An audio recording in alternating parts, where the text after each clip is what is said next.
انا كنت تقريبا تاني او افقر واحد في الفصل. يعني انا فاكر العيال كانت بتسال بعض انت حصانك اسمه ايه، يعني انا ما ببالغش، انا عندي عجله بي ام اكس وانا ما عنديش عجله، عندي كمبيوتر وانا ما عنديش كمبيوتر، انا ساكن في الحته الفلانيه وانت مش ساكن وانا مش ساكن في الحته الفلانيه. ده الواد اللي مثل عامل مسلسل صح. اللي بيلعب كوره جامد، التالت على الكوره.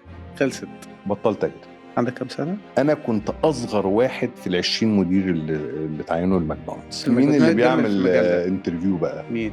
ناصف ساويرس. شايف دي؟ خدت بقى بنيه حديد، فك خليتي اتكسر، خناقه. ومطوه 13 غرزه هنا. انا فاكر واحد بيعمل لي كده بس ناصف. انا فاكر كلمني، حصل ايه؟ قلت له حصل كده. قال لي جدع يالا، وما في السكه امريكانا جروب قالوا عايزين ناخد نمبر 1 في ماكدونالدز. مدير عام كنتاكي مصر ده مش عايز اقول لك كنت عامل ازاي يعني. عشان صغير قوي كمان يعني. بعد كده رحت السويدي، وي بيلد مجموعه مطاعم واشترينا سيلاندرو. 90 قضيه تنفيذ احكام، شيكات بدون رصيد، دين كلي 14 مليون وربع سنة 2005 2006. كنت عايش في الوقت ده كأنك ضحية لناس سبب أنا اللي غرقت الشركة. في حتة أنت بتنحس بعدها لأن أنت بقيت أحمد المديون. وقتها ولادي كانوا مرضوش يدخلوا من المدرسة عشان المصاريف. النهارده بنعمل بودكاست ده في قريبين قوي هيسمع هيتخض. قعدت قد ايه في الفيز دي؟ أول كاش بالك يجي لي بعد فترة طويلة قوي. افتكرت الديان على طول. الحاج محمد جنينة بتاع جنينة مول عايز 2 مليون وربع، تالت أعلى واحد. فأنا اتصلت بيه وقلت له حضرتك أنا هديك 2000 جنيه في الشهر. كان هيجيب سكتة قلبية. أخطاء كتير عملتها at that time، اتعلمت منها كتير قوي يعني. عايزك تحكي لنا قصتك. ده سؤال ده شابتر 3 the beginning. عارف أنت. أنا شادي شريف وده جي توكس.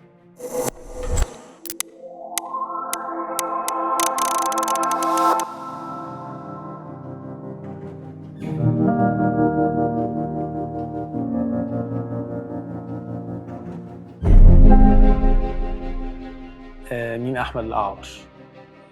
بصي، أحمد الأعور مبدئيا هو أنا أصغر من أن أنا أتكلم على أقول مين أحمد الأعور، بس هو تقولي عليه سايكولوجيست، كوتش، ترينر،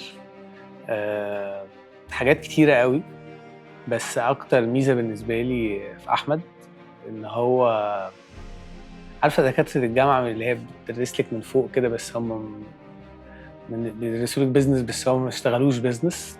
احمد عنده الاثنين بقى، يعني تجربته الشخصيه لوحدها بعيد عن كل الحاجات اللي هو يقدر يفيدنا بيها.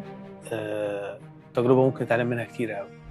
احمد أهلا وسهلا، نورنا. الله يخليك. بس انا دايما ببقى متحمس قوي بيبقى معانا، يعني كل الضيوف اللي بيجوا معانا ببقى متحمس، بس في حماس زياده كده النهارده مش عارف ليه، بس نو بريشر. نو بريشر. نو بريشر خالص. طيب، السؤال اللي اساله لك دوت ده انسبايرد من قعده احنا قعدناها قبل كده. اوكي، السؤال انت سالته لي فانا هساله لك. هو عايزك تحكي لنا قصتك من اول ما ابتديت لحد اليوم اللي انت قاعد فيه النهارده معانا بالطريقه اللي انت عايز تحكيها. ده سؤال ده سؤال اللي انت عملته فين؟ يا نهار أبيض. أنا يعني لو هقول شابتر، لو هبدأ من ورا أسفرة زي كان ريمبر، يعني من ورا، يعني طفولتي كانت شقين. اكشلي مش شقين، هما شق واحد بس، وجهين لعملة واحدة. وجه طف قوي وكان برايفت قوي، يعني أي حد من بره أو حواليا اكسبت يمكن أمي تحديدا كانت طف، بس من بره كانت كله تمام. اوكي. كله تمام لأن أبويا دخلني مدرسة كويسة قوي.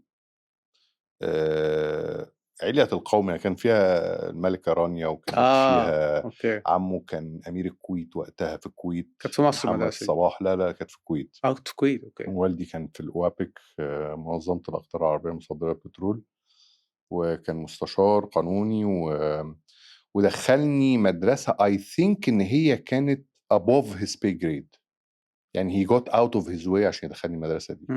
يعني he could have got away بمدرسة أقل، بس هو صمم. هو for مم. some reason قال انا عايز ادخله احسن مدرسه مم.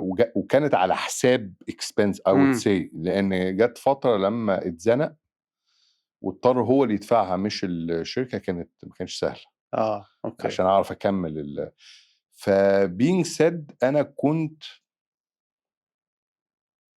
تقريبا تاني او افقر واحد في الفصل، عارف انت تقريبا يعني انا لو ببص لها يعني انا فاكر العيال كانت بتسال بعض انت حصانك اسمه ايه يعني انا ما ببالغش ايوه دي جاتا هورس كده، عارف احنا بنقول عجله العجله البي ام اكس، الكمبيوترات اول ما ظهرت الكومودور 64 والماكنتوش وكده طبعا اي كودنت افورد الكلام خالص. اللي هو كان عمه محمد صلاح ده كان بياخد نص الفصل يوديهم باربيدوس في الصيف بطياره ما اعرفش ايه. واحد في سنك؟ واحد في سني بيعزم اصحابه. اسبن يروحوا اسبن في الشتاء. انا كاني وانا ببص عليها من بره I was trying، انا ما كنتش عارف ان انا بتراي، بس it seems ان انا كنت على تريد ميل في طفولتي ان انا تو شو اب وان انا ابقى فيتنج ان. فدخلت في سيندروم احنا بنقول سيريال كيلر سيريال لاينج. اني فاكر اني لا اكذب ولكني اتجمل بتاع احمد زكي، الفيلم ده كان رهيب اللي هو عارف انا من فانا بدات خفيف كده، انا عندي عجله بي ام اكس، ما انا قاعدين انا عندي عجله وانا ما عنديش عجله، ماشي تعدي. عندي كمبيوتر وانا ما عنديش كمبيوتر. وبعد كده كبرت في لقطه كمان وانا 11 سنه 9 مش 9 سنين او 8 سنين انا ساكن في الحته الفلانيه وانت مش ساكن وانا مش ساكن في الحته الفلانيه. انت متخيل بقى دي this is big ايه بقى؟ ما ينفعش ايه اعزم حد طبعا انا ساكن هنا بس طبعا ف at that time it wasn't as dramatic والدنيا ماشيه وانا عادي وتعلمت بقى ابقى الون في البيت في الفتره دي. اعمل اجيب الدبل ديكر ده واعمل اغاني واعمل ميكسات واعيش احلام ان انا عارف امن فيرتشوال وورلد. بعمل حاجه اسمها انترناليزيشن. طبعا الكلام ده بدولك بحكم صنعتي طبعا، بس الكلام ده ولا انا طبعا ولا الدنيا ماشيه وبقيت اتصاحب على الاقل في العماره واتعامل مع فئه مش احسن حاجه في المنطقه واتصاحب عليهم والعب كوره. كنت بلعب كوره كويس قوي وبتاع. وعملت بارال وورلدز، اروح المدرسه وكاني بنم مشاعر معينه واللي يحزن طبعا عشان كده يعني اللي it's like everyone knew except me. everyone knew except you. me.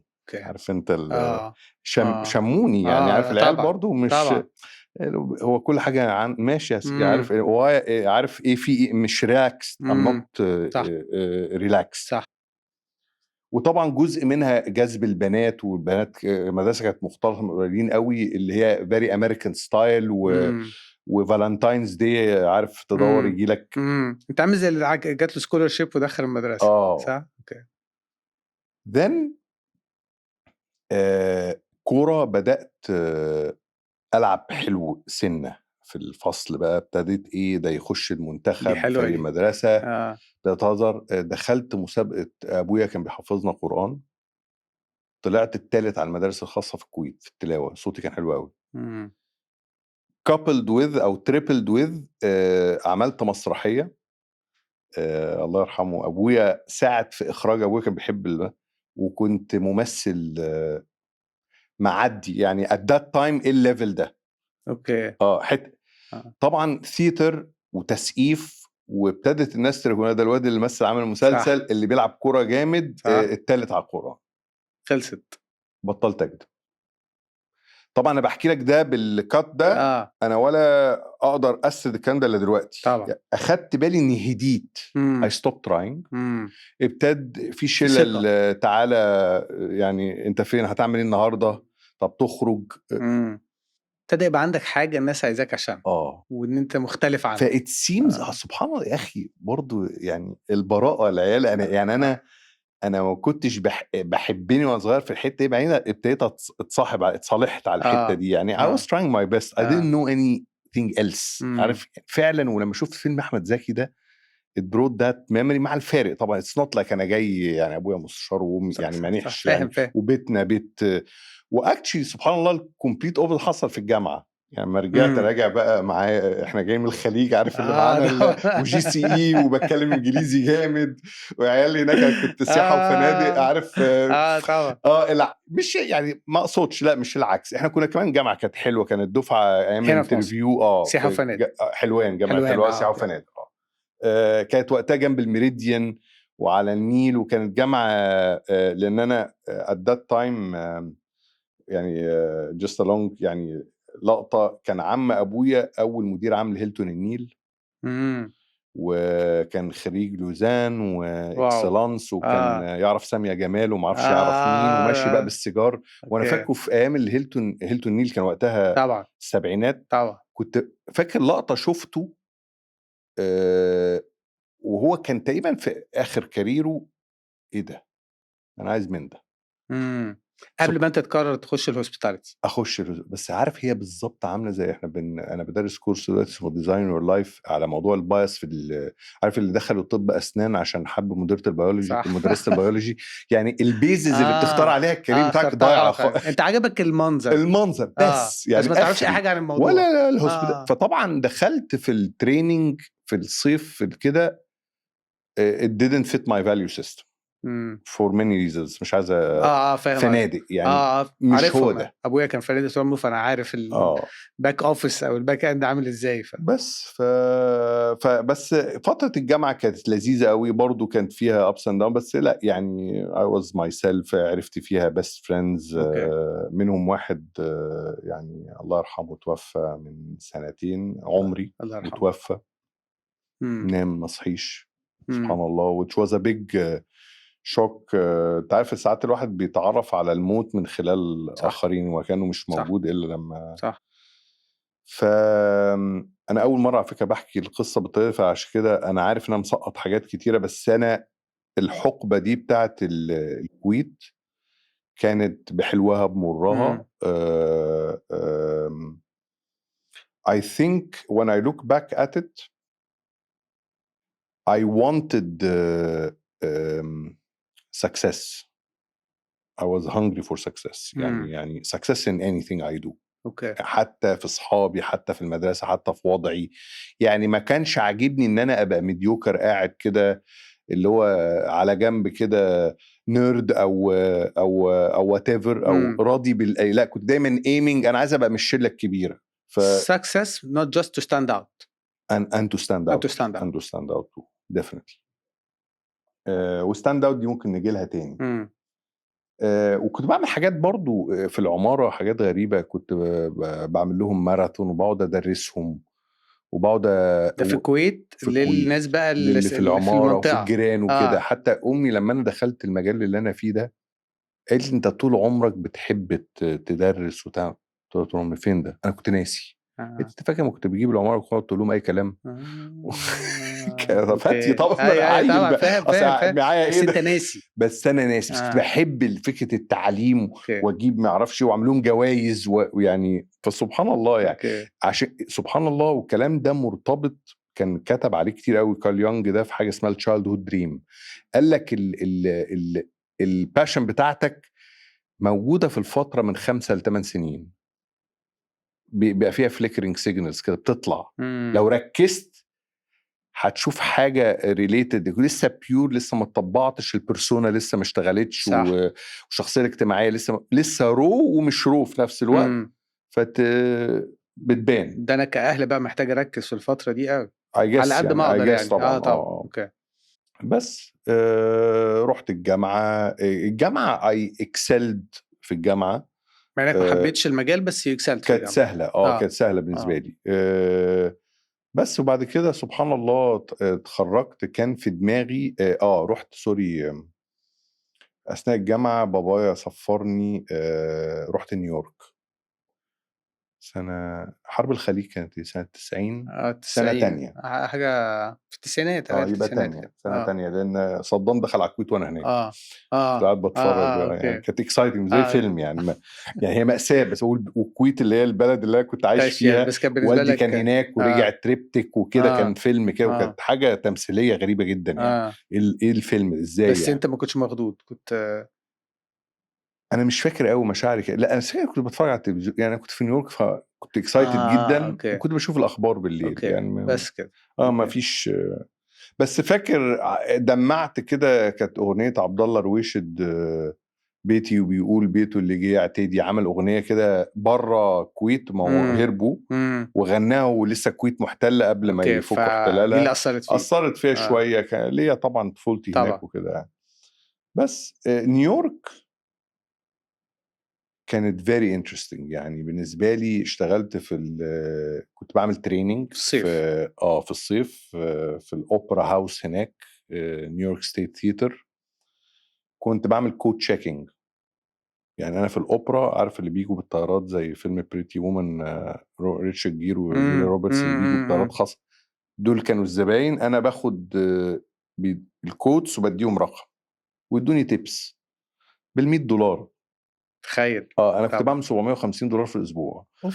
انا رحت جبت تسجيل عربيه، ورحت جبت حاجات غريبه قوي، سفاهه بقى. انا راجع ابويا كان هيجيب لي سكته قلبيه من الحاجات اللي انا جايبها بالفلوس الهبل اللي كنت بعملها ولا هناك. حاجه وبعد كده بعت تيشيرتات في الشارع.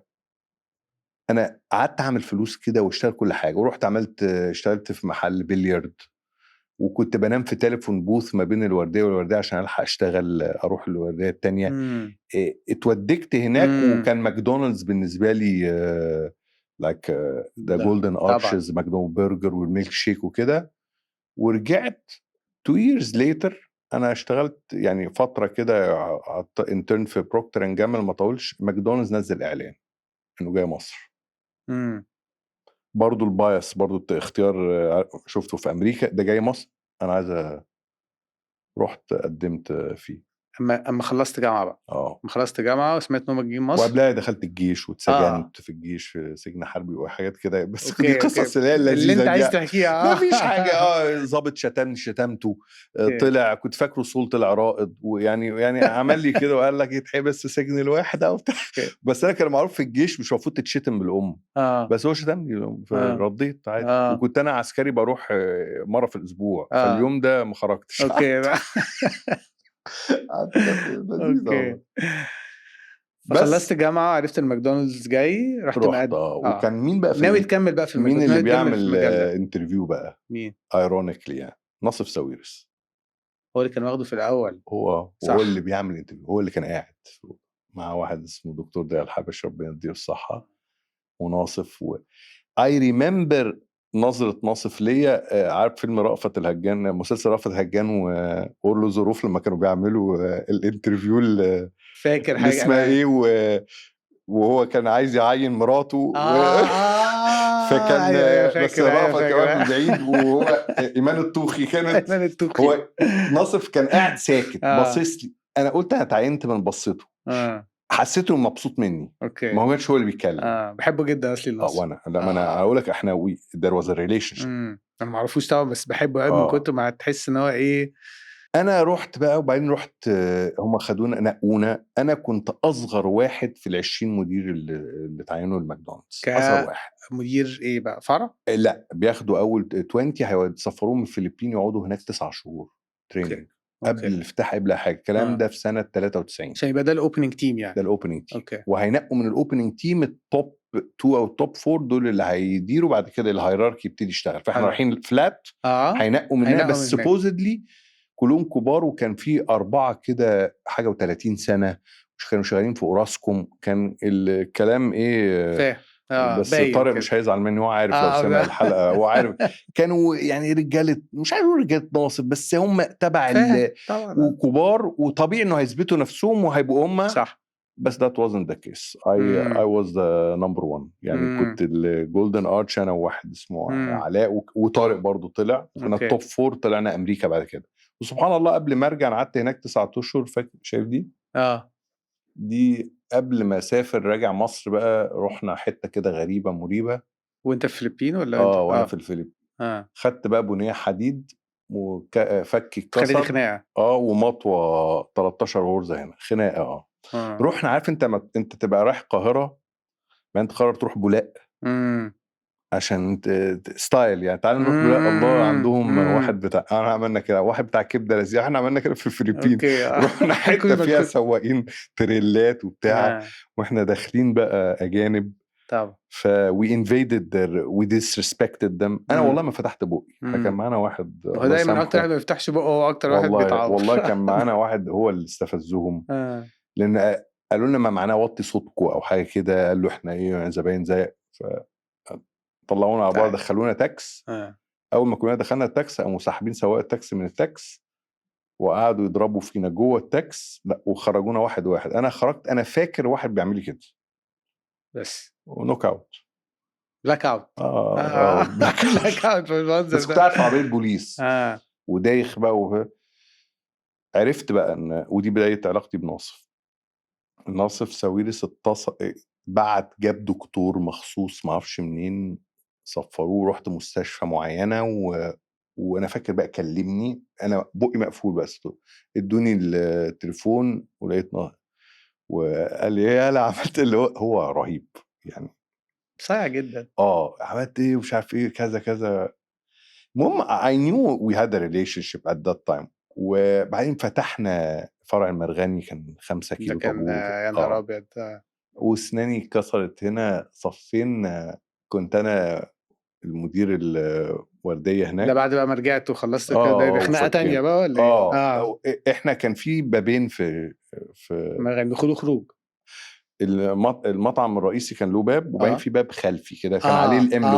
اوكي طوابير كلها عند المين انترس بعدين قالوا لي على فكره في طوابير باك في الباك دور ناس واقفه فاكره ان احنا هنفتح برضو من ورا قلنا هنفتح ايه ده باب خلفي انا بس هم لقوا عليه اللوجو فلا روح بلغهم ان تعرف عشان تبلغهم ان لازم يعيدوا فرحت انا بلغت بقى يا ريتني ما بلغت ففي واحد ما قدرش يمسك نفسه اوكي دي كانت قصه تانية اخيره واقف الموضوع ماكدونالدز عشان ناصف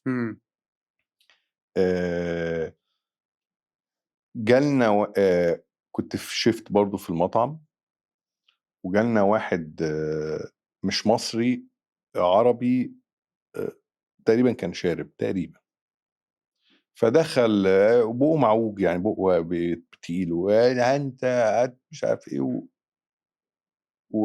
وبيرمي الفلوس للواد الكاشير قمت انا واخد الفلوس انا كنت واقف ورا كده قمت واخد الفلوس ومرجعها قلت له اتكلم كويس يلا ما فيش ايش انت يا مصري يا مش كانت ايه كنا قربنا نوقف قمت قلت للواد اقفل باب المطعم كان هو الزبون الوحيد كان بيشتم شهاده خدنا جوه بقى خدته جوه كنت صغير 19 سنه ظبط انت كنت 19 سنه حاجه كده ده انت كنت خلصت جامعه سنه 93 انا مواليد 71 يبقى انا عندي كام سنه كان عندك 22 سنه مدير مخلص مخلص انا دخلت جامعه وانا عندي 15 16 سنه اوف اوكي مش مجمع فانت مخلص وتعينت وشغال وماسك الفرع وكل حاجه بس عندي حته طبعا خدنا جوه واللي فيه النصيب عرفت بقى تاني يوم ان هو راح السفاره والسفير كلم ناصف وفيلم كبر ناصف فاكر كلمني قال لي حصل ايه خد بالك ناصف اونر ما بيكلمش يعني ما كانش بس لا فاهم كلمني حصل ايه قلت له حصل كده قال لي جدع يالا وما في السكه الموضوع اتحل بص كان بيجي يقعد معايا وانا في فرع التحرير بتاع الاي يو سي طبعا وهذا بعدين الكونكشن بصراحه اتقطع وهو طبعا هو راح هو يلات جو راح بقى ما شاء الله يعني بس انا طول عمري اعرف يعني اتعلمت منه شفت منه حاجات وعرفت ان هو يعني له رجال هو بيعرف يبقى له رجال بيعرف ومش اهل الثقه مفيش ثقه العمياني دي خالص بس هو بتاع الشغل هو بيفرم الناس اللي معاه برضه كمان بتاع شغل قوي ولا يعني شاطر قوي بصراحه فذات واز a beautiful chapter in my life I skyrocketed في ماكدونالدز جامد قوي وبعد كده جالي امريكانا جروب قالوا عايزين ناخد نمبر 1 في ماكدونالدز. يعني كنت وصلت ايه بقى في ماكدونالدز؟ كنت هبقى اوبريشن مانجر بس I didn't get it. اوكي. يعني لسه يعني كنت خلاص هبقى الاول اوبريشن مانجر بتاعنا، كبرنا بقى وكده. فامريكانا جم بتقولهم وانترفيوهات بقى في فنادق سيكريتلي وبتاع، وانا كنت عامل لون من ماكدونالدز وعاملين لنا بروفيت شيرنج وكنا التوب. انا كنت من التوب يعني انا واتنين كمان. بس قلت لهم انا لازم امشي وكده، وجالي اوفر وكان اوفر بقى رقم مش فاكر بقى سنه ايه، كانت ساعتها الخرافي صح؟ 97 97 مثلا 30,000 جنيه ولا حاجه كده، ما اعرفش اعمل الماث انت بقى، بص الانفليشن طبعا. لا طبعا. وعربيه باسات موديل السنه. كم سنه عندك؟ كم سنه كان وقتها 27. اوف ده. فمين عرف بقى كان ساعتها نصر، مين اللي فضل؟ ياسين منصور. قال لا هاتوهولي. فرحت لياسين بيه. ياسين بيه لو سمع فاكر قعد مقاطعني بتاع 10 سنين، بعدين شفته بالصدفه في المطار حضرنا بعض. المهم قعد قال لي انا بس خايف اكون اعمل مشاكل لسه الناس موجوده في ماكدونالدز.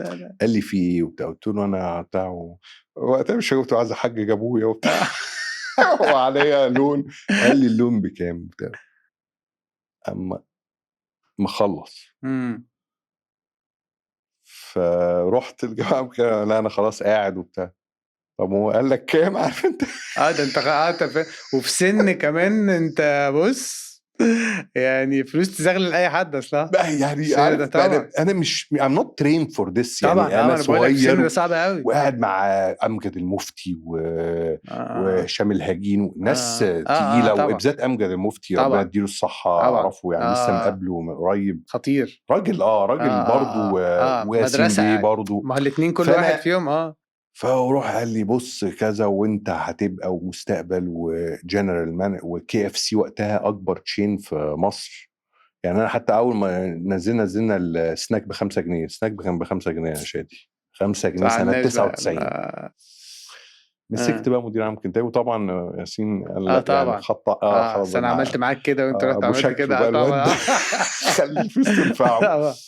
لا وخدها صاحب النصيب وما شاء الله الكرنت سي او هايل، وهو من ساعتها اللي مسك هو اللي ساعتها ستيل بجد من ساعتها علاء ما شاء الله يعني. وياسين عرفت بقى ان هو يعني الواد ده ده خلاص ما بس سبحان الله شفته بعد كده وعمل ايه الدنيا خلاص يعني عدت. بس انت ما زيتوش انت بس يترند ان اوفر كده لا بس بص، بس طبعا بالنسبه له هو طبعا بياخدها I don't know if I give him my word ولا مش فاكر بصراحه يعني. بس هي كانت عارف انت عارف الكوره، عارف الاهلي والزمالك ورضا عبد العال وكده. لا زي ما انت قلت you're not trained في سن يعني زي ده 30,000 honestly لو والله حقيقي يعني في بعد I wanted to do well to my family و I wanted to do good by certain people. أنا اتنقلت نقلة بقى وحتى رحت عملت تريننج في لندن ونيوكاسل، وأخويا جه معايا وعملت بقى رحت اشتريت بقى 4-5 بدل وأرماني وعارف دلعت. كان بقى الفلوس بقى 30,000 ساعتها دي زي 300,000 النهارده مثلا. ده غير البروفيت شير وده غير بقى طبعا. كان رقم ساعتها وانا كنت باخد تقريبا 7,000 جنيه حاجه كده او 8,000 جنيه وبعدين زادوا ال11 مش فاكر كده 3 اضعاف. انا معاك حق لو رجعت تاني كنت هتاخد نفس القرار اظن. مش عارف بس سبحان الله بقى بدايه امريكانا it wasn't a culture fit. عارف انت بالظبط لما تروح مثلا كنت في بروكتر اند جامبل ولا تروح سيتي بانك وتروح بنك محلي حاجة او الكالتشر حلوه ووحشه. هم جدعان قوي وبيحافظوا على نفسهم بس هم لوكال في ستايل معين في الديسيجن ميكينج، في سيرتن هيراركي. بوليتيكال سافينس كان عنيف وانا يظهر at that time ما كنتش قد كنتش جاهز برضه وما كانش عندي هم كفحتاجيه قوي يعني وتنزل على الارض وتشمر وانا كنت بقى فاكر باشا وكنت فاكر مكتبي وحتى مكتبي كان هم مش بتوع مناظر قوي. هم يدي فلوس كده في ظرف وبس بس ما كانش فيه السيستم اللي هو بتاع ماكدونالدز. صح. ماكدونالدز كان فيري ديسنترلايزد، امريكان كان سنترلايزد. كان انا فاكر حتى رجعت لقيت محاسب بيكلمني في العهده، بيقول لي يا استاذ احمد، بيقول لي انت خدت من الميني بار ما اعرفش كام درهم في دبي. محاسب بيكلم مدير عام. فانا حتى انا فاكر قلت له انت مين؟ الايجو بتاعي طب قال انا بشتغل في حسابات. قلت له انت عايز ايه؟ قال لي حضرتك قدمت العهده بتاع السفر فيها. قلت له انت بجد انت منتهى في السكه. مفيش بعديها لقيت السي اف او بيكلمني بتاع، قال لي في يا احمد. قلت له، قال لي الراجل بيكلم. قلت له حضرتك يعني طب هو ايه؟ قال لي وايه المشكله؟ طبعا الموضوع قفل. رحت اشتكي لابراهيم الالفي، لقيته بيقول لي يا احمد ماشي الله يرحمه، قال لي في ايه ما تدي له العهده يعني. فهمت فهمت كونسبت مختلف خالص، طب كوست كونشسنس، كلتشر تاني. فدي كانت التريجر بتاع I don't belong. مش بس في المجال، مش بس في الشركه، في المجال. وبدات قريت بقى 7 habits of highly effective people، وقع فيا، خدت مش عارف كورس عن طريق امريكانا. I fell in love with the book مع كوفي. something sparked. انا حسيت ان انا ميفن، معرفش اسمها كونسبت الميفن، اللي هو بيكيوميليت نوليدج بطريقه معينه. ودي كانت بدايه فرة قرايات كتيره قوي. انا بكلمك 98 99 الفتره دي. انت في اخر 30 يعني داخل على الثلاثينات بقى. المهم at that time انا بدات اسلاك في الشغل. I lost soul, I lost heart. It was obvious. وفاكر at that time قلت، كلمت أختي قلت لها أنا عايزة، عندي كتاب 7 habits عايزة أدرسه. قالت لي 7 habits الدرس إيه؟ قالت لي الدرس في الفراخ يعني. كنت في كنتاكي. قلت لها، قالت لي لا. قلت لها في 7. قالت لي أنت بكام بجد؟ قلت لها طب أنت عايزني؟ قلت لها هلمي لي ناس وهاجي عندك البيت. هي بتعمل إيه؟ هي ما أختي. شغلتها اختي، ما هي صاحبتي بقى بكلمها، عايز منها خدمه، عايز ادرس، فشوفي لي ناس عجبك كتاب وحاسس انت عايز توصل وصل، فلمي لي اصحابك كده واعزمي لي ناس وهاجي البيت عندك اعمل كورس.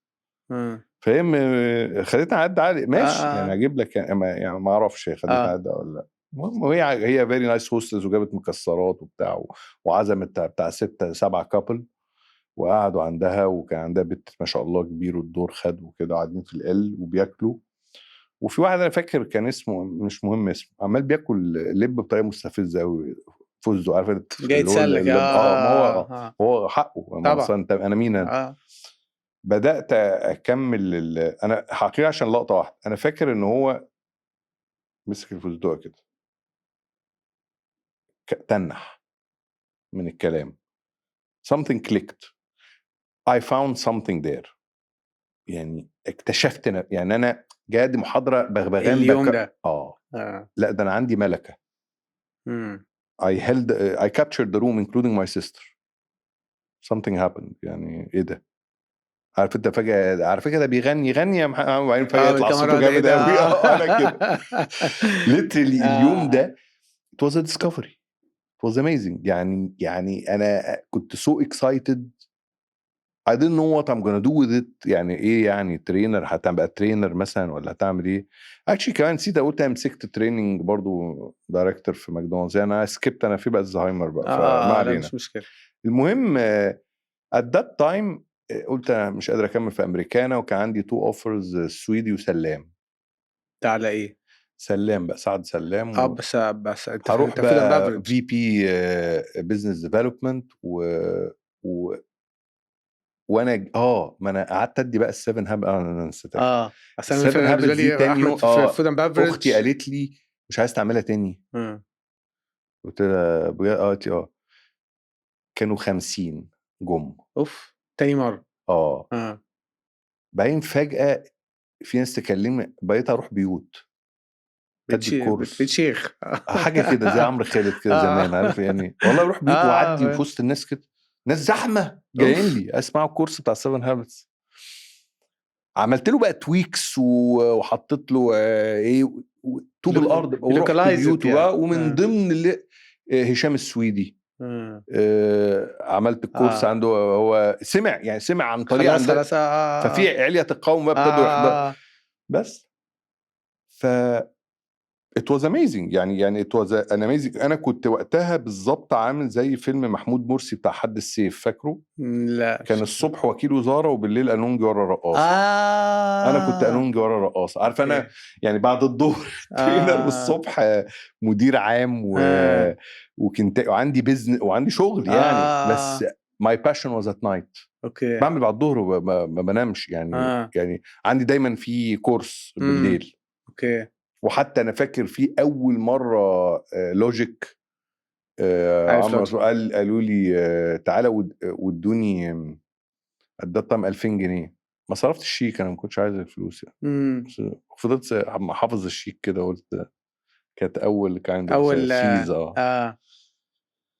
بس أول 2000 جنيه تاخدهم من شغلانة الtraining أوكي. بس وat that time ما فيش أي base وكده، بس في ملكة talent got triggered. في حاجة ابتدت تطلع كده، ابتدت تتفعل in the space، وسبحان الله.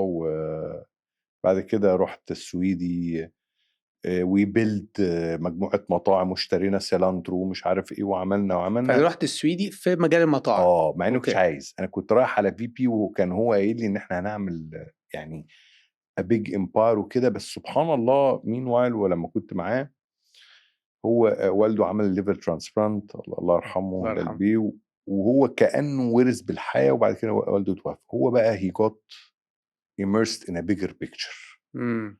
فkind of as if lost heart في ده ساعة بقى موضوع سيلانترو TBS، ودخلته في كذا حاجة كده. كان الفترة دي لا صح؟ TBS ما كانش على TBS، ما كانش تبعنا خالص. كان وقتها سيلانترو وقت وصايا وسبارو ورينفورس بس كان في كافيه. وقت السويدي دخل في مش عارف، TBS. ده بعد ما انا ده مشيت بعد بقى. مشيت اوكي.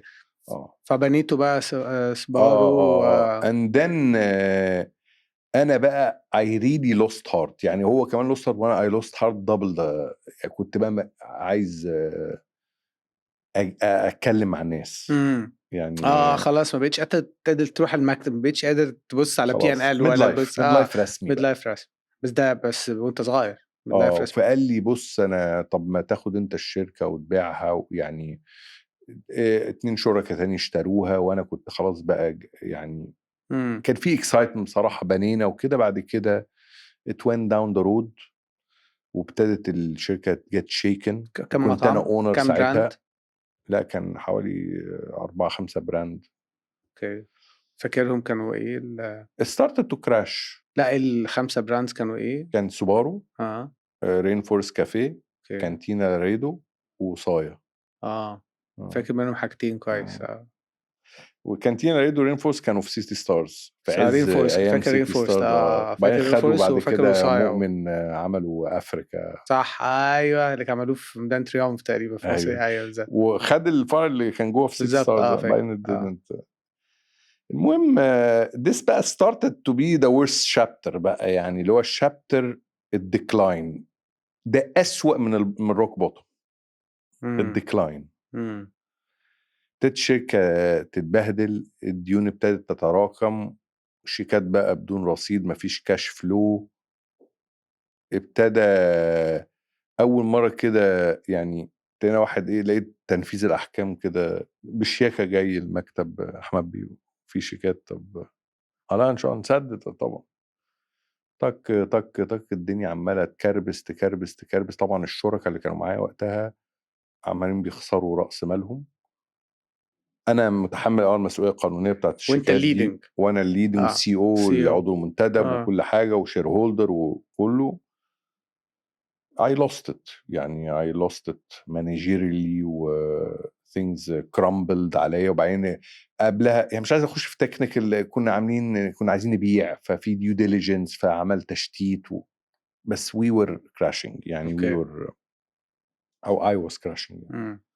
بس لحد ما يعني end up الشابتر ده 90 قضية تنفيذ أحكام، شيكات بدون رصيد، دين كلي 14 مليون وربع سنة 2005-2006. فبرضو 14 مليون اضربهم في الانفليشن، شوف انت الرقم كام دلوقتي. طبعا. فانت شفت الشيكات عندي في البيت. شفتها. طيب دي يعني 90 قضية تنفيذ أحكام. ابتدى بقى التنفيذ الأحكام. بص هي جنحة ما انتش مجرم ومجرم في نفس الوقت، يعني ما انتش مثلا المباحث ما بتدورش، بس هم بتوع التنفيذ احيانا بيبقوا كده، ما اعرفش، انت عارف رايقين كده ومعاه، بس هو بينجز لما يجيب اللي عليه شيكات اكتر. فانا بقيت توب بقى برايورتي في منطقه ايه، مدينه نصر ومصر عليه الجديده. 14 عليه 90 حكم انا الشركه قفلت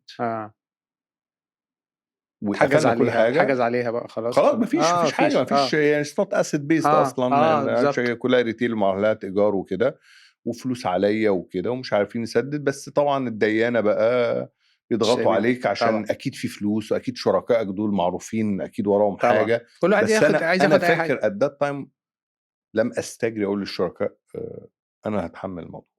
انت فشلت قلت كده الموضوع على نفسي لان السبب انا اللي غرقت الشركه، مالهمش ذنب، هم شركاء سايلنت بارتنرز اولموست يعني. صح. يعني كانوا بيحضروا اجتماعات وكل، بس هم انا الصنايعي بتاع المهنه. فانا اتحملت دخلوا من اسباب ان انت دخلوا عشان بالظبط. اوكي. although انا نوهت اني عايز امشي، بس يعني it was too early stage. بس anyhow اخطاء كتير عملتها at that time، اتعلمت منها كتير قوي يعني. at that time بقى الدنيا بقى بتضيق بقى، يعني ذل بقى، هم بالليل وذل بالنهار الديانه. وابتديت استلف وتستلف من اصحابك بقى. انت عارف اول وش في السلف حلو قوي، اللي هو تحت امرك بس كده يا ابو حميد، انت عارف عزيزه قوم بقى، انت ايوه يعني، انت لو انت شادي احمد معلش انا معايا 50 هطلع لك، بس لقيتك بعدين بشهر احمد بس معلش معاك كمان 20,000، فتبتدي تديهم لي، تبص لي كده، بعدين احمد معلش 10,000 وهردهم لك، هقول لك والله معلش الا 1000، وبعدين ايه ما ردش عليك. انا عديت في المراحل خدت السايكل دي كلها، خدت السايكل دي من ناس معينه، يعني قصدي فضلت مكمل. ودي على فكره ساعات تبقى اصعب كتير من الديانه نفسهم. لا بكتير. انا جربتها في وقت كده، بس خدت مني، عارف يا شادي، كانت تقيله على قلبي قوي يعني. في حته انت بتنحس بعدها، لان انت بقيت احمد المديون، بتايدنتيفاي بالمديون وبتبقى فيكتيم. يعني ايرونيكلي بتفتكر نفسك ضحيه، كنت عايش في الوقت ده كانك ضحيه. ما حلي كان ان انا اعيش ضحيه. اصل انا لو انا عايش ان انا الجاني مش هطقني، صح، فانتحر بقى احسن بقى، اروح اهرب بقى ولا اموت نفسي. ما انت فانت بتوبت ان انت تبقى ضحيه. you have to opt يا جاني يا مجني عليه. يعني انت لو جاني، طب ما تتصرف بقى وتحاكم بقى ومجني عليه. طب انا اعمل ايه؟ انا الشركه قفلت وانت ما كنتش عارف تعمل وانا ايه، جالي ميد لايف كرايسيس، اكتئبت. طب عارف بقى، والناس مش قادره تصبر وانت يعني جاي على 7000 جنيه مش قادر تصبر عليا. طب اعمل ايه؟ ما الشركه قفلت. فتقعد ايه، تبقى سيلف بيتي، تصعب عليك نفسك. كنت بقعد في كوستا كوفي في شارع مرغني، قاعد كده بص في السقف ومش عايز اصلا. انا فاكر ياما ناس جات لي يا ابني طب جدول ديونك، طب جدول ما فيش انكم. فين بقى المجال التاني اللي انت كنت ابتديت ترايز اند شاين فيه؟ حلو قوي السؤال ده. ما هو كلينيكال ديبريشن، فانت ما فيش انرجي. فلا عرفت تعمل دي ولا دي. وبعدين انا كنت فاكر ان انا هجنريت بقى، ما فيش يعني، ده مجال جديد ما حدش يعرفني، يعني هعمل ايه ولا ايه.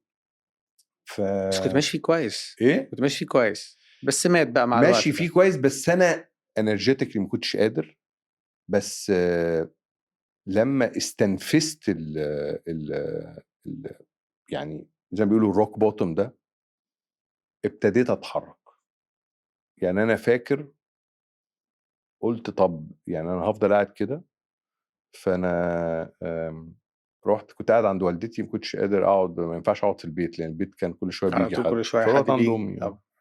فقعد في الاوضه، فقلت انا هكتب 3 بروتوتايب لايميلات لناس اوفر ماي سيرفيسز دايركتلي اعرفهم، ناس اعرف ناس ممكن يعرفوا ناس، وناس ما اعرفهمش هبعت لهم كده ايميلات. وقبل ما اخد الحركه دي انا فاكر كنت بلف بالعربيه قصر البارون واقعد اعيط بصوت عالي، بحج كده يعني، اطلع بقى انرجي. وفعلا يعني انا لما بتوصل للقاع، يعني لما بتخلص السايكلز كلها بتاعت الهيوميليشن، في رحمه بتحصل، رحمه للنمنس، بتنم، عارف انت يعني خلاص يعني هعمل ايه بقى، في ثيك سكين بيحصل، وفي هدوء، بتبقى قاعد كده خلاص يعني اتفضحت، اللي حصل يعني اللي انا كنت خايف ان هم ما عرفوا اوكي. ففي كده بيس غريب كده في القاعه، يعني ما اعرفش، ما حدش يحس بيه الا اللي وصل وصلت له قبل كده، لو وصلت له قبل كده بس اللي هو انا حاسس ان انا عملت اللي عليا، وبص جربت كل حاجه، واستسلام. هي في حته استسلام كده، بس استسلام حلو مش استسلام وحش. لا بس انا الفرق بيني وبينك، انا ما عملتش اللي عليا لسه، كنتش انا ما كنتش لسه فبدات زهقت. قعدت قد ايه في الفيز دي؟ مش فاكر. انا فاكر كنت بتفرج على سيريز ويست وينج سيزن في اليوم تقريبا، ولعبت مش كاندي كراش، التانية كانت بوكر كده اونلاين. اوكي. كنت بقعد مثلا 12 ساعة وبلعب كوتشينا بريدج اونلاين.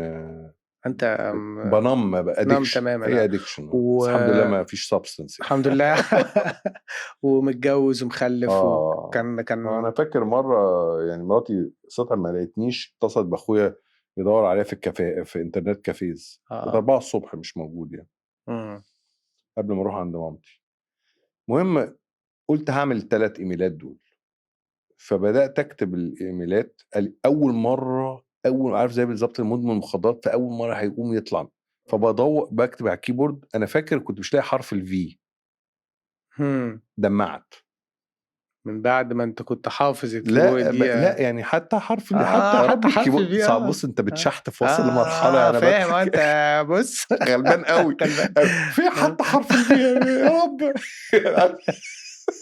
يعني كويرتي كيبورد مش ظابط معايا يعني. طب انا هو بحاول اهو يا رب عايز اكتب يعني غلبان قوي يعني.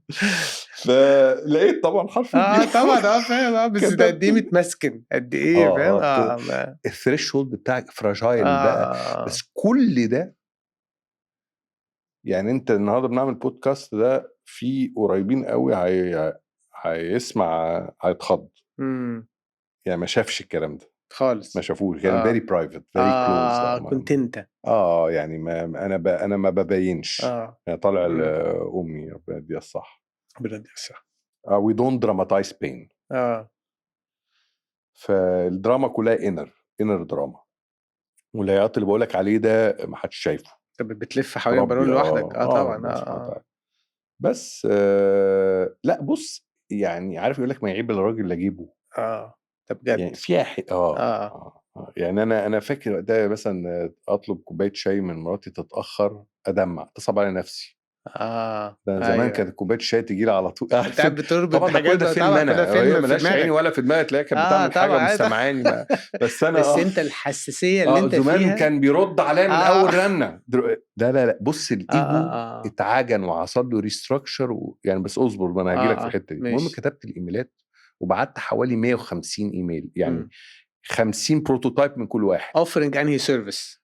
تريننج. اوكي. وحتى وقتها كنت لسه واخد سيرتيفيكيشن كوتشنج صح. اوكي. المهم حصل this was hope for me. ليه؟ انا كنت بعمل ريفرش الايميل الاقي ايميل ده شغل بقى، فاروح بقى ايه انترفيوهات، اروح ريفرش تلاقي الناس بترد بترد فحس امل في رزق. وطبعا كل ده بقى انا هربان من الديانه يعني مفيش فلوس اصلا مفيش خالص.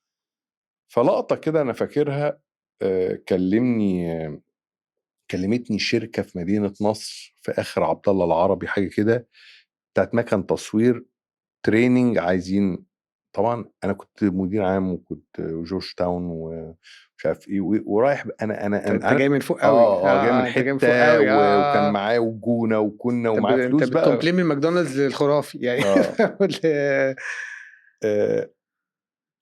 ف رحت وكان معايا ساعتها كولومبيا وقتها عملت الماسترز وانا ايام المطاعم عملت ماسترز في سايكولوجي. بجد اوكي. في وقتها عملت ماسترز سايكولوجي. اوكي ما حكيتهاش دي كانت المهم رُحت الشركة في مدينة نصر دي، فقاعد في زي العيادة كده، عارف أنت قاعد برّه مستني training manager. فدخل يا أستاذ أحمد اتفضل. أنت إيه الcoaching ده؟ اللي كده. فأنا يعني عارف أنت اللي هو أنا مش ناقصك. ما بتعملش كده. بس أنا كلامي مع ربنا اللي هو ربنا هو بيربيني. بُص حضرتك الcoaching كذا. وإيه نوع فحسيته هو يا عيني هو عايز، هو ما اعرفش كان زهقان غالبًا فلقى إيميل فكان بعت لي يعني. وأنت الناس دي أنت حد تعرفه بعته له والّا أنت حاجة بعته كده له مش حاجة فاكر كده؟ مش والله فاهم يا جت شيخ. إزاي، رُحت بُص بس ربنا كنت ربّك يعني. باسعى والله فاهم. العظيم. بس أنا نازل، قابلني واحد كان معايا في ماكدونالدز في كنتاكي. خُد بالك أنا في كنتاكي كنت إله صغير. مدير عام كنتاكي مصر ده طبعًا. لأ حاجة كبيرة دي كانت أوي. أيام أنا مش عايز أقول لك كنت عامل إزاي يعني. فاهم. ويعني أنا بتيجي بانتوراج، يعني أنت بتخش العمارة وبتخرج ومعايا سكرتارية مش عارف يعني في سن كان صغير أوي كمان يعني. في سن بس صغير كان أوي. وضع بقى فهو إزي أحمد بتاع إزي حضرتك أنا فلان من فرع مش عارف إيه. طبعًا. طبعًا أنا إزيك يا فلان عامل إيه؟ عارف أنت بتقابلنا في مائدة رحمن تحس اللي هو شافني بس أنا باجرّأ عارف هو. فقال لي إزيك عامل إيه؟ سبحان الله من رحمة ربنا الواد ده كان نوزي أوي. بطريقة غريبة يعني. أنت بتعمل إيه في العمارة؟ قُلت له كنت في اجتماع. قال لي فين اجتماع؟ ما أصل أنا عارف العمارة كلها.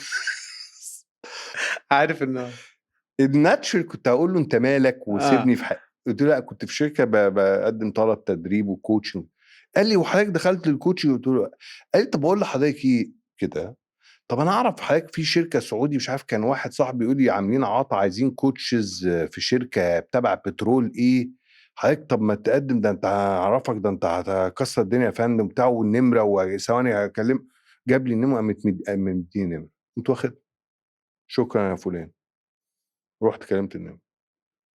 وكانت عطا وكان بحوالي 120,000 ريال وكان أنا نصيبي منهم 39,000 ريال. at that time كان يعني بتندّع بقى. طبعًا. وخدته.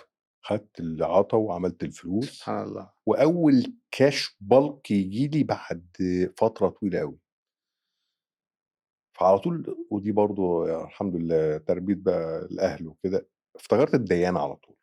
naturally I would have أنا عليّا فلوس، حقوق. لأ بس أنا متخيّلك لإن أنت أمّا كلمتني على الشركا فهتكلمني على الديانة بالطريقة دي. فبابُص في الليستة لقيت PepsiCo عايزين مش عارف كام مليون وCity Stars عايزين كام مليون والحاج محمد جنينة بتاع جنينة مول عايز 2,500,000. تالت أعلى واحد. طبعًا يعني ما معييش فلوس كتير بس قُلت الراجل ده بقى كان بيعاملني زي ابنه وأنا طفشان منه بقى لي سنتين وله فلوس. يعني طبعًا. محل هاكلمه أنا مقفول وغالبًا ما كانش عارف يفتحه. وهاكلمه بعديها قُلت هاكلمه. كنت في كوستا. السلام عليكم يا حاج محمد. مين؟ قُلت له أنا أحمد لعو. بس أنا قُلت بعدين بقى خدت اللي فيه نصيب. ده صوت بقى وكل اللي أنت فأنا عملت التليفون كده. فباقول له خلّصت يا حاج؟ خلّصت وأنت كمان إيه فين فلوس يا أحمد يعوض فين ليه كده عيب فأنا عايز أتكلم. فقُلت له طب هتقول إيه؟ فين قُلت له مش عايز فين جات له حالة نفسية صعبان علينا في حقه. شايل بقى له شايل. كتير. طبعًا. فعشان كده سبحان الله الدين يا أخي ده أو آية كاملة وقبل ما يموت عليك والّا معاه قبل ما يتدفن. فعلًا قهرة. فده الناحية التانية بقى يعني. طبعًا. قُلت له قال لي هتدفع؟ قُلت له طب حضرتك طب هاقول لك بس أنت مش قُل لي هتدفع؟ قُلت له طب هاقفل قال لي تقفل قُلت له أنا حضرتك بقى لي سنتين جاي عشان أهرب منك تاني يعني وأنا يعني حضرتك كلمك عملت ليه؟ فيها لمبي يعني. بالعكس. فقفلت وحسبت. سوري ما أعرفش أنت عارف نكتة جحا وتل جابوا له تل ياكله في السجن. حكموا على جحا ياكل تل ولمّا يخلّص التل يخرج من السجن فقال لهم طب ادوني إبرة.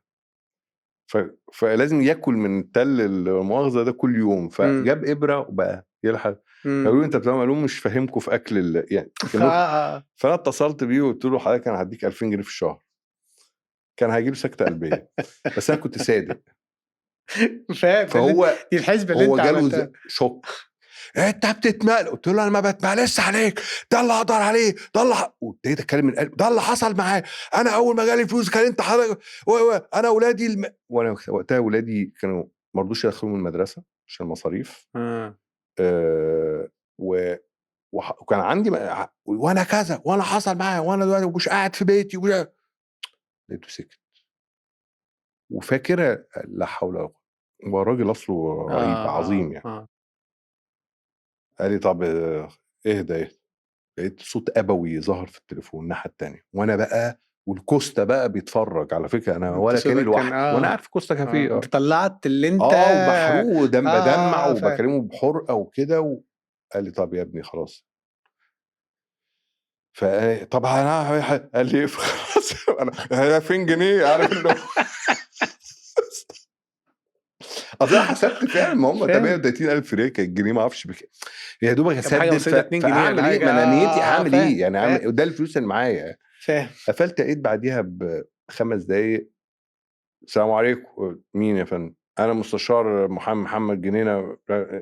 انت فين يا استاذ احمد؟ قلت له يعني انت فين؟ عايز ايه؟ قال لي قلت له انت عايز ايه انت دلوقتي؟ قال لي تعالى لنا. قلت له اجي المكتب ليه؟ قال لي تعالى يا عم الحاج محمد جنينه تنزل على الشيكات. قلت له ايه؟ قال لي الحاج محمد جنينه.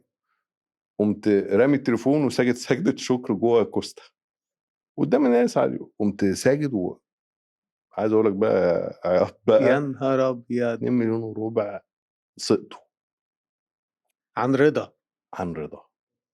it was a triggering point. بص المبلغ كام فاكر؟ 14 وربع. ستيل طبعا طار منهم. لا لا بس نفسيا طبعا. كأنه طار 80%. طبعا I became lighter, worked, hit a sweet spot. chapter 3 the beginning. عارف انت ده ابتدى يجي لي، ابتديت اشتري بقى الشهاد. انت عايز ليك كام يا ابني؟ طب تاخد كذا. وابتدوا يعرفوا ان انا احمد بلعب بيسدد. صح. ومش بس بقى ده معجبين لان انت اغلبها ديون اتعدمت. خلاص انت عدى عليها طبعا. اصل انا عديت ملوش كان ليا شيكات عند حد ورحت عليا خلاص. ما هو ما فيش، انت بتعملش معارضه. صح خلاص بقيت تجيب انت عم تحسب لك جامد. طبعا تحسب لك جامد. وفي اللي قال لك خلاص يا عم حصل خير احنا شركه بقى زي بيبسي ولا غيره. يعني قال لك خلاص. يعني ديون معدومه او معدمه زي اللي بتحصل عندهم بند في البادجت في الجزء ده. وبقيت عندي كوتشينه المخالصات ومعايا محامي الله يديه الصحه كده وليد، كل شويه يقول لي كذا كشف كذا فاضل كذا تك تك تك تك زيرو. بس على زيرو دي خد فيها شويه 2000 الثوره لما قامت انا فرحت مش عشان الثوره، انا فرحت عشان الاسم. انا خدت اجازه وقت انا تحمس نازل التحرير. لا طبعا انا كنت يعني بس كان عندي دبل فرحتين. انا كان عندي ملف ما حدش فاضي لحد. انا كان عندي ملف في قبل ده فقلت يمكن ربي يكون اتحرق في الملفات بس ولا وقت المجلات بقى والكلام ده فاهم. ثوره الحط النصر.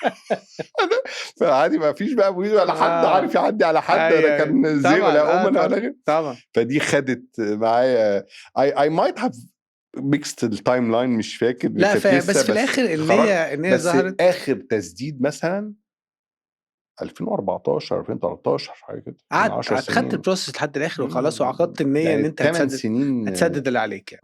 ما بين حاجات تسقط وما بين تسديد وما بين اللي كنا بنلاقيه وما بنلاقيهمش وكده وفي نفس الوقت بقى التسديد ده جاي من ان احمد كترينر. لا بس ترينر يعني مسميها ترينر مجازا يعني. I was بقى psychologist coach facilitator. عملت بلند. انا لحد دلوقتي مش عارف اللي بعمله انا ده ايه. يعني انا في واحد في ماكنزي بيقول لي انت عامل زي ام كلثوم في شغلنا. يعني انا مش عارف انت يعني عارف هو يعني حتى هو بيقعد يقول لي يرجعون يعني هو يخش احمد العوض خليه يخش يعمل كلتشر ترانسفورميشن او a lot of what I do I think is talent, هدية من عند ربنا. عشان كده I have never felt إن أنا كفء.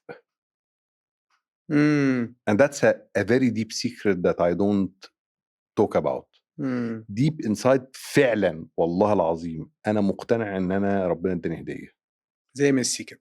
أنا مش دعوة. لا ممكن يكون واحد بيتبهدل في التمرين. I didn't earn it. I didn't earn it. عشان كده don't feel. عشان كده I don't let it into me. صح. يعني دايما بحمد ربنا. طبعا برافو عليك. وانا الحمد عندي حاجة very alive in my heart. كل حاجة بحمد عليها ربنا، هدية. مش اللي هو قعدت اذاكر 7 وقريت 17 عملت كلام وعملت ماسترز في احسن جامعات في العالم كل الكلام ده ما يجيش 5% من الاوتبوت اللي بيطلع. الاوتبوت بيطلع ده بركة. صح.